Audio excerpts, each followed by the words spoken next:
আসসালামু আলাইকুম ওয়া রাহমাতুল্লাহি ওয়া বারাকাতুহু। কেমন আছেন সবাই বন্ধুরা? আশা করি ভালো আছেন। বিন হজ ওমরা ট্যুর অ্যান্ড ট্রাভেলসের পক্ষ থেকে আপনাদেরকে স্বাগত। আল্লাহ তাআলা আপনাদের সকলকে ভালো রাখুক, সুখে রাখুক, সুস্থ রাখুক, নিরাপদে রাখুক। যারা হজ এবং ওমরার নিয়াত করেছেন আল্লাহ তাআলা সকলকে কবুল করুক। যারা ফ্যামিলি ওমরা করতে চাচ্ছেন, ফ্যামিলি সদস্যদেরকে নিয়ে, আপনাদের জন্য সুসংবাদ। আমাদের প্রতি সপ্তাহে আমাদের গ্রুপ আসতেছেন আলহামদুলিল্লাহ।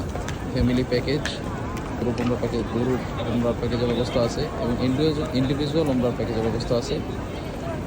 এবং তাছাড়াও আমাদের সাথে এক্সট্রা সার্ভিসের মধ্যে রয়েছে ওমরা ভিসা। যারা পার্সোনাল আসতে চান তাদের জন্য ওমরা ভিসার ব্যবস্থা আছে, ফ্লাইটের টিকিট আছে, মক্কা মদিনার হোটেল বুকিং, ট্রান্সপোর্ট, ক্যাটারিং সকল সার্ভিস আলহামদুলিল্লাহ। যাদের সার্ভিসগুলো দরকার তারা আমাদের স্ক্রিনে দেওয়া নাম্বারে সরাসরি কল করে যোগাযোগ করতে পারেন এবং হোয়াটসঅ্যাপ নাম্বার